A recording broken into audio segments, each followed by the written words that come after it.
ഇപ്പോഴും T V S എന്ന് പറയുമ്പോൾ മറ്റേല്ല അണ്ണാച്ചിമാർ പാല് കൊണ്ട് പോകുന്ന വണ്ടി ഉണ്ടല്ലോ, ആ ഒരു ചിന്തയാണ് ടി വി എസിൻ്റെ വണ്ടി അതാണെന്നാണ് എല്ലാവരെയും ഇപ്പോഴും മിക്കുള്ളവരെയൊക്കെ ഒരു പരിധി വരെയുള്ള വിചാരം അത് തന്നെയാണ്. ഞാൻ വീണ്ടും പറയുന്ന യമഹയുടെ വണ്ടിയൊക്കെ തന്നെയാണ്. അതൊക്കെ എന്ന് പറഞ്ഞാൽ 100cc വണ്ടിയൊക്കെ ആദ്യം ഇറങ്ങിയ റേയൊക്കെ എന്ന് പറഞ്ഞാൽ രണ്ടുപേരല്ല 3 പേര് ആയിരുന്നാലും ഒരു കുത്ത് കയറ്റത്തിലൊക്കെ അത് അന്തം വിട്ടാണൊക്കെ വണ്ടി അങ്ങ് കയറിപ്പോവും. ഹായ് ഫ്രണ്ട്സ്, അപ്പം പുതിയൊരു വീഡിയോയിലേക്ക് സ്വാഗതം. അപ്പം നേരെ നമുക്ക് വീഡിയോട്ട് പോകാം. ആദ്യമേ തന്നെ പറയാം, ഇതൊരു റിവ്യൂ വീഡിയോ മാത്രമല്ല. ഞാൻ ഇതിനു മുന്നേ ഒരു വീഡിയോ ഇട്ടായിരുന്നു. ഞാൻ പൊന്മുടി പോകുന്നത്, വൈഫും കൊച്ചുമായിട്ട് പോകുന്ന ഒരു ജൂപ്പിറ്റർ പോകുന്നൊരു വീഡിയോ ഇട്ട്, ചെറിയ വീഡിയോ ആണത്. അപ്പോൾ ആ വീഡിയോയിൽ സംഭവിച്ച കാര്യങ്ങളും കൂടെ ചേർത്താണ് ഞാൻ ഈ വീഡിയോ പറയുന്നത്. അതിൻ്റെ കൂട്ടത്തിൽ വണ്ടിയുടെ കാര്യങ്ങളും വണ്ടിയുടെ പെർഫോമൻസും ഒക്കെ പറയുന്നുണ്ട്. പെർഫോമൻസ് നോക്കുകയാണെന്നുണ്ടെങ്കിൽ അത് ഒരു എന്താ പറയുക, ഇപ്പോൾ സർവീസൊന്നും കഴിയാത്തതുകൊണ്ടായിരിക്കും ഞാൻ അതിൽ അത്രയും സാറ്റിസ്ഫൈഡ് അല്ല. കാരണം എന്ന് പറഞ്ഞാൽ നമുക്ക് ഒരു സഡൻ ഒരു ആക്സിലേഷൻ വണ്ടിയിൽ നിന്ന് കിട്ടുന്നില്ല. അതൊരു പോരായ്മ പോലെയാണ് എനിക്ക് തോന്നിയത്. അത് നമുക്ക് ഇപ്പം പെട്ടെന്ന് ഇപ്പോൾ വണ്ടി ഇപ്പം ഞാൻ പറഞ്ഞില്ല, ആ ഹെയർ പിന്നൊക്കെ വളഞ്ഞ് കയറിയ സമയത്ത് ഒരു ഒരു നമുക്കൊരു ആത്മവിശ്വാസം ഉണ്ടല്ലോ, ഇത് വണ്ടി പെട്ടെന്ന് അങ്ങ് വളഞ്ഞ് കയറി പോകുമെന്ന് നമുക്കൊരു ചെറിയൊരു ഭയം നമ്മുടെ മനസ്സിൽ വരുന്ന ഒരു സിറ്റുവേഷൻ ഉണ്ടായിരുന്നു. അത് ഒരാളും കൂടെ ഉണ്ടായിരുന്നു, അത് ശരി തന്നെയാണ്. എന്നാലും മറ്റുള്ള വണ്ടി ഇപ്പം ഞാൻ വീണ്ടും പറയുന്ന യമഹയുടെ വണ്ടിയൊക്കെ തന്നെയാണ്. അതൊക്കെ എന്ന് പറഞ്ഞാൽ 100cc വണ്ടിയൊക്കെ ആദ്യം ഇറങ്ങിയ റേയൊക്കെ എന്ന് പറഞ്ഞാൽ രണ്ടുപേരല്ല 3 പേര് ആയിരുന്നാലും ഒരു കുത്ത് കയറ്റത്തിലൊക്കെ അത് അന്തം വിട്ടാണൊക്കെ വണ്ടി അങ്ങ് കയറിപ്പോവും. നമുക്ക് ഒട്ടും ഒരു ടെൻഷൻ ഇല്ലായിരുന്നു. പക്ഷേ ഇതിൽ ഒരു സ്മൂത്താണ് വണ്ടി, നല്ല സ്മൂത്താണ് വണ്ടി, ഒരു വേറെ കുഴപ്പമൊന്നുമില്ല. പക്ഷേ ഒരു ലാഗ് ഒരാളും കൂടെ ഉള്ളതുകൊണ്ട് എനിക്കൊരു ഫീലിംഗ് ചെയ്തായിരുന്നു. പിന്നെ ഉള്ളതെന്ന് പറഞ്ഞാൽ ഒരു ഹെയർ പിന്നെ കയറി ഒരു പകുതിയൊക്കെ ആയപ്പോൾ വണ്ടിക്ക് ചെറിയൊരു സൗണ്ട് കേട്ടു തുടങ്ങിയായിരുന്നു. അതായത് എൻജിൻ സൈഡിൽ നിന്ന് ചെറിയൊരു വൈബ്രേഷനൊന്നും ഇല്ലായിരുന്നു, ഒരു സൗണ്ട് വന്നായിരുന്നു. അത് സ്വാഭാവികമായിട്ട് എല്ലാ വണ്ടിക്കും അത് വരുന്നതാണ്. ഒട്ടുമിക്കുള്ള വണ്ടിയൊക്കെ അത് വരും. അതിപ്പം സ്കൂട്ടർ എന്നല്ല, അത് ഡീസൽ എഞ്ചിനുള്ള വണ്ടിയായിരുന്നാലും വലിയ വണ്ടിയായിരുന്നാലും ഓവറായിട്ട് ഹീറ്റാവാൻ നേരത്ത് അതൊരു ചെറിയൊരു സൗണ്ട് വരും. പക്ഷേ അത് വണ്ടി അവിടെ കൊണ്ട് വച്ച് ഒരു 1.5 മണിക്കൂറോടെ സ്പെൻഡ് ചെയ്തായിരുന്നു. അത് കഴിഞ്ഞ് വണ്ടി സ്റ്റാർട്ട് ചെയ്തപ്പം വേറെ സൗണ്ടൊന്നുമില്ല കേട്ടോ, നോർമൽ നല്ലത് തന്നെ, സ്മൂത്ത് സൗണ്ട് തന്നെ, സാധാരണ എൻജിൻ സൗണ്ട് തന്നെ കേട്ടത്. അത് ഈ ഓവറായിട്ട് ഈ എയർ പിന്നൽ കയറി പോയില്ലായിരുന്നു, അതിൻ്റെ ഒരു ഇതായിരിക്കും അത് സംഭവിച്ചിട്ടുള്ളത്, ആ സൗണ്ട് വന്നത്. അതൊരു നെഗറ്റീവാണെന്ന് ഞാൻ പറയുന്നില്ല കേട്ടോ. അത് ഞാൻ പറഞ്ഞല്ലോ, വണ്ടി ഇനിയും ഒരു സർവീസ് കഴിഞ്ഞാൽ മാത്രമേ വണ്ടിയുടെ കറക്റ്റ് പെർഫോമൻസ് നമുക്ക് പറയാൻ പറ്റുള്ളൂ. ഇതിപ്പം പുതിയൊരാളൊരു വണ്ടി എടുത്താലും ഇതായിരിക്കും അവസ്ഥ എന്നുള്ള രീതിയിൽ ഞാൻ പറഞ്ഞതാണ്. അത് ഇപ്പോൾ വണ്ടിക്ക് പുള്ളിങ് ഇല്ല എന്നൊക്കെ ഇപ്പം ഒരു സർവീസ് കഴിഞ്ഞിട്ട് വീണ്ടും അതേ കണക്കുള്ള അവസ്ഥയാണെന്നുണ്ടെങ്കിൽ നമുക്ക് പറയാം വണ്ടിയുടെ പെർഫോമൻസിൽ ഇത്തിരി കുറവുണ്ടെന്നുള്ളത്. പിന്നെ നിങ്ങൾ ചിന്തിക്കുമായിരിക്കും, ഇത്രയും ദൂരം ഒരു കൊച്ചിനെയും വെച്ചുകൊണ്ടൊക്കെ പോയത്, ഈ ഒരു വണ്ടി കയറി പോയത് റിസ്ക് അല്ലേ, അത് ചെയ്യേണ്ട കാര്യം ഉണ്ടായിരുന്നെന്ന് ചിലപ്പം ചിലരൊക്കെങ്കിലും തോന്നാം, എല്ലാവർക്കും തോന്നില്ല, ചിലരൊക്കെ തോന്നായിരിക്കും. പക്ഷേ അത് ഞാൻ അങ്ങനെ പറയാമെന്നാണ്. ഞാൻ അവിടെ ചെന്നപ്പോൾ ഉണ്ടല്ലോ, കൈക്കുഞ്ഞുമായിട്ട് ഒരാൾക്കാർ ഇഷ്ടം പോലെ പേരവിടെ വന്നിരിക്കുന്നു. പിന്നെ നമുക്ക് എന്തോ സംഭവിച്ചു പോയി. ഇപ്പോൾ കുഞ്ഞിന് പനി പിടിച്ചെന്ന് പറഞ്ഞാൽ അത് പെട്ടെന്ന് അങ്ങനെ മോളെ അങ്ങനെ അധികം അങ്ങനെ പുറത്തൊന്നും കൊണ്ടുപോയിട്ടില്ലായിരുന്നു, അധികം ഇങ്ങനെയുള്ള സ്ഥലത്തൊന്നും കൊണ്ടുപോയില്ല. അത് ആദ്യമായിട്ട് കൊണ്ടുപോകേണ്ടതായിരിക്കും അവൾക്ക് ഇങ്ങനെ പനി വന്നത്. സത്യം പറഞ്ഞാൽ ഞാൻ നല്ല രീതിക്ക്, ഞാനും എൻ്റെ വൈഫും ഭയങ്കരമായിട്ട് പേടിച്ചു പോയി. അത് ഒരുപാട് പനി കൂടിക്കഴിഞ്ഞാൽ അവൾക്ക് പ്രശ്നങ്ങളൊക്കെ ഉണ്ട്. അപ്പോൾ ആ ഒരു ഇതിൽ ഞാൻ നല്ല രീതിക്ക് ടെൻഷൻ അടിച്ചു പോയി. ജീവിതത്തിൽ ആഗ്രഹങ്ങളെന്ന് പറഞ്ഞാൽ ഭയങ്കരമൊക്കെ ആയിരുന്നു. ഇപ്പം ഇങ്ങനെ കുഞ്ഞിനെയൊക്കെ പുറത്ത് കൊണ്ട് പോകണമെന്നുണ്ടെങ്കിൽ ഒരു കാറൊക്കെ വേണം, കാറിലൊക്കെ കൊണ്ടുപോകുള്ളൂ എന്നുള്ളൊരു ചിന്താഗതിയൊക്കെ ഉള്ളൊരു ആൾ തന്നെയായിരുന്നു ഞാനും. പക്ഷേ നമുക്ക് കിട്ടിയതിനെ പൊരുത്തപ്പെട്ട് അതിൽ ഹാപ്പിനെസ് കാണുമ്പോഴാണല്ലോ ജീവിതം എന്ന് പറയണാവുന്നത്. ഇപ്പം എനിക്കിപ്പോൾ ഒരു 2 വീലറുണ്ട്, ഈ ഒരു വണ്ടിയുണ്ട്. ഇതുപോലും ഇല്ലാത്ത എത്രയോ പേര് കാണും. അവരൊക്കെ ബസ്സിലും അങ്ങനെയുള്ളതിലൊക്കെ ഇങ്ങനെയൊക്കെ പോകാനൊക്കെ ആഗ്രഹിക്കുന്നത്. പിന്നെ ഇപ്പം എല്ലാത്തിലും നമ്മൾ ഹാപ്പി ആയിട്ട് വരണമെന്നൊന്നും ഇല്ലല്ലോ. പിന്നെ ഒന്നും സംഭവിച്ചിട്ടില്ല. പനി നല്ല രീതിയിൽ കൂടിയായിരുന്നു, ശരി തന്നെയാണ്. പക്ഷേ അത് അവിടുന്ന് ക്ലൈമറ്റ് ചേഞ്ച് ആയി, അത് വിതുര എത്തിയപ്പോഴേ ഏകദേശം പുള്ളിക്കാരി ഓക്കെ. അപ്പോഴത്തന്നെ അവിടുത്തെ ഒരു മെഡിക്കൽ സ്റ്റോറിൽ കയറി നമ്മൾ മരുന്ന് മേടിച്ച് കൊടുത്തപ്പം ഓക്കെ ആയി. പിന്നെ ഏകദേശം 148 കിലോമീറ്ററാണ് നമ്മൾ സഞ്ചരിച്ചത് കേട്ടോ. അത് വേറെ ഒരു സ്ഥലത്തും കൂടെ പോയായിരുന്നു. രാത്രി ഒക്കെ ആയി വീടെത്തിയപ്പോൾ, ചേച്ചിയുടെ വീട്ടിലൊക്കെ വന്ന് കയറിയിരുന്നു. അപ്പോൾ ഇത്രയും ദൂരം യാത്ര ചെയ്തിട്ട് യാതൊരുവിധ ബാക്ക് പെയിനോ കാര്യങ്ങളോ ഒന്നുമില്ലായിരുന്നു കേട്ടോ. നമുക്കൊരു നടുകഴപ്പോ കാര്യങ്ങളോ ഒന്നുമില്ലായിരുന്നു.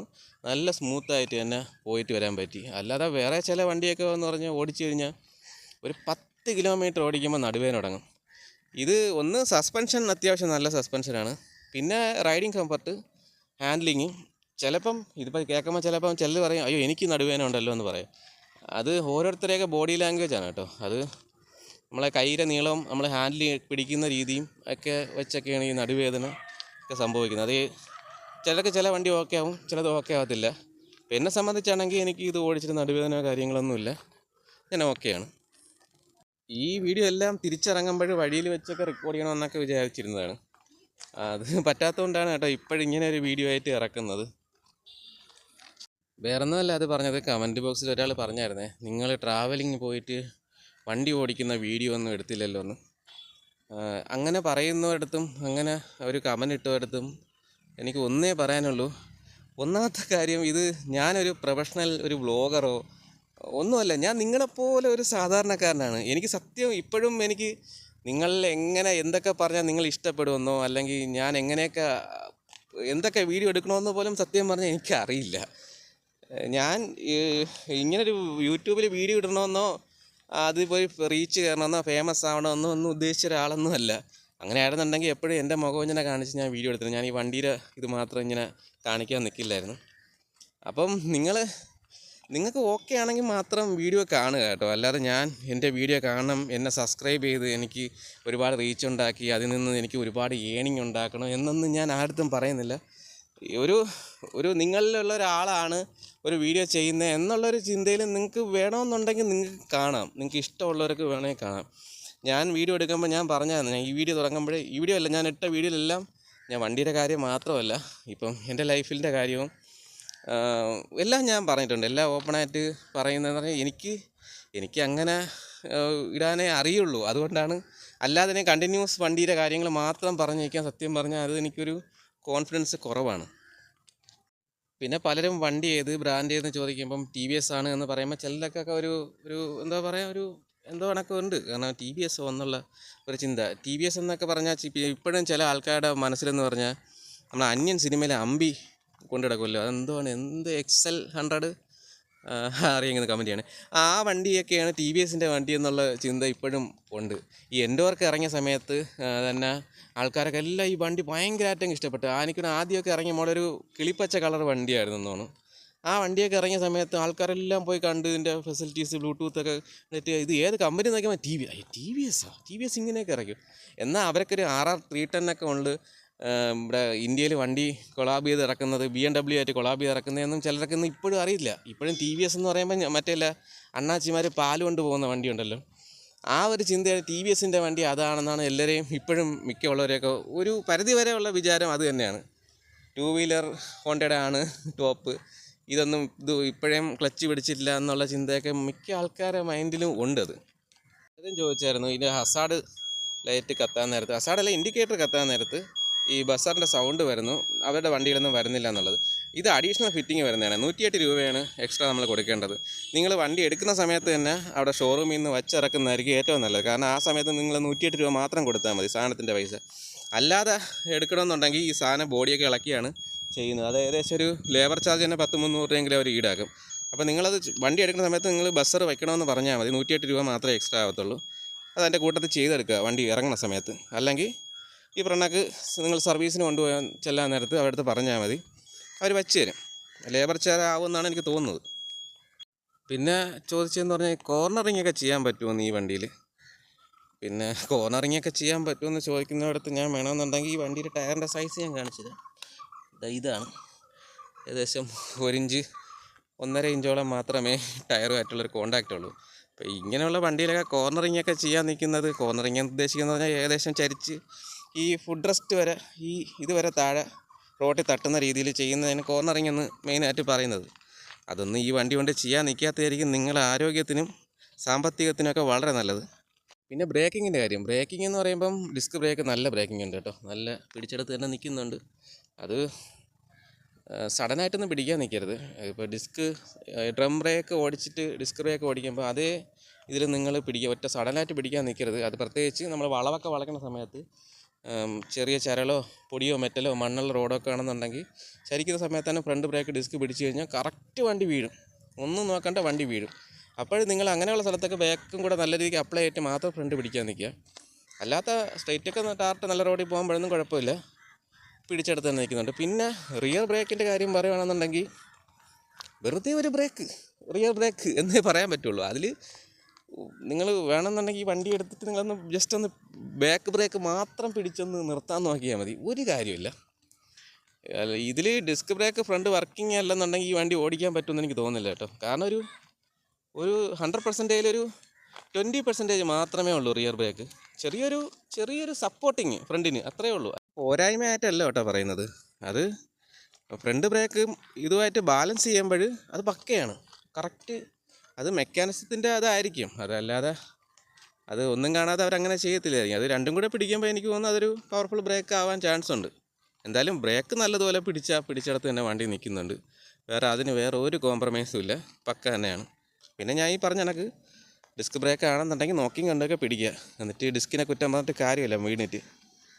പിന്നെ ലൈറ്റിൻ്റെ വെട്ടം എന്ന് പറഞ്ഞു കഴിഞ്ഞാൽ ഇത് LED ആണ്.